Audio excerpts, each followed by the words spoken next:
Alright guys, welcome to another beer review.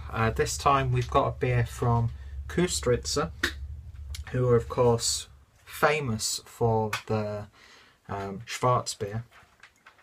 And yeah, I think that beer is pretty accessible for people outside of Germany.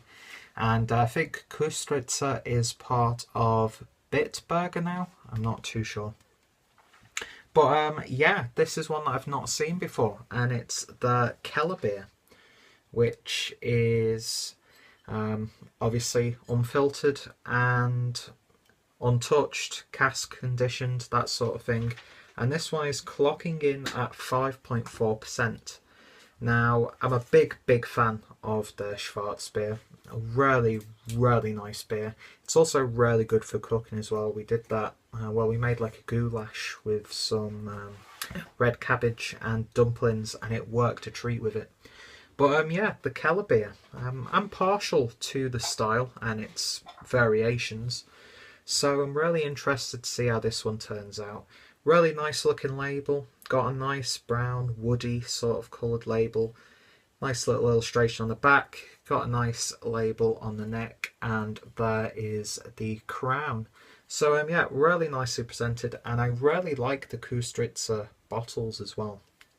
Not too sure what other beers they produce. I haven't really researched too much into the brewery. But yeah, if this is a good beer, then I'm more than interested to potentially try out others in the future. So let's get this opened. Now, on a day like this, I mean, it was reaching like -12 today, and it's snowing, it's icy. The Dunkel, I mean, the Schwarzbier would have probably been the best option, but yeah, I was in the supermarket and saw that they were selling this, and like I said, I've never tried it before, so I thought I'd check it out. And yeah, I'm supposing it'll be warming to an extent and wholesome, so you know, could be potentially perfect for today's weather. Who cares? Had a nice bit of smoke coming off the bottle. Let's give it a little bit of a pour. Won't pour it all in. So, beer in a glass. It's actually only a little bit hazy. It's not as unfiltered as I was expecting it to be. I mean, it's not completely see-through and translucent. There is some haze there, it is a little bit cloudy, but you can still, you know, see through it. That'll probably change when I pour the rest in. But yeah, that's a really nice rusty copper sort of colour. It's definitely got the colour of a nice Kellerbier. And this poured with, not really head, look at that, I'm not even spinning it properly. But yeah, the head, very slightly off-white, relatively foamy, and it doesn't seem to be lasting too long. So anyway, let's give it a sniff. You can definitely pick up those like yeasty, earthy sort of smells. It's got like a grassiness to it. Ever so slight pepperiness. It smells like a more wheaty and hearty lager. Ever so slight fruit notes as well. More along the citrusy sort of notes. But yeah, it actually smells really nice. It's not a really powerful smelling beer. It is really quite subtle, but the sniffs you are getting in there are doing the job. So I'll pour a little bit more in and then give this one a taste. Has it changed? Not really, it's still relatively clear, but that head's growing a little bit. Anyway, let's give it a taste. Cheers.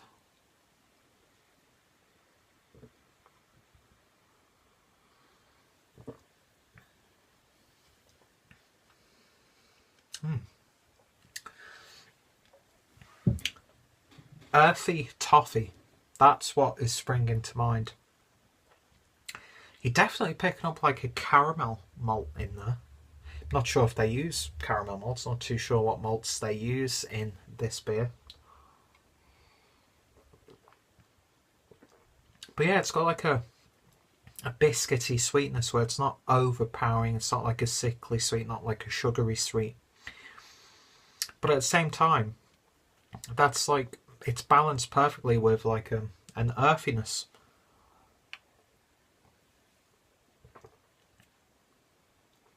And yeah, it's got a really nice subtle bitterness on the back end as well.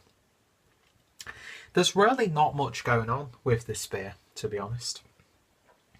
It's not difficult to pick out flavours.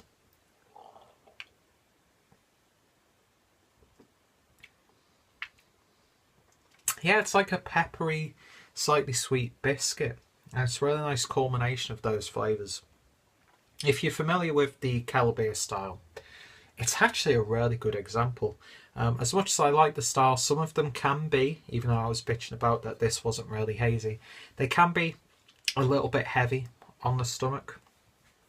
But this is just really nice and subtle. And it's not as good as the Schwarzbier, but it's still a damn good brew and one of the better Kellerbiers that I've tried over the past couple of months. Really easily drinkable. You could do a really nice session on this one. A 6-pack would do you perfectly for an evening.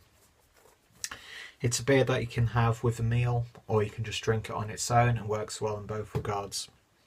And yeah, that's a really nice, solidly constructed beer.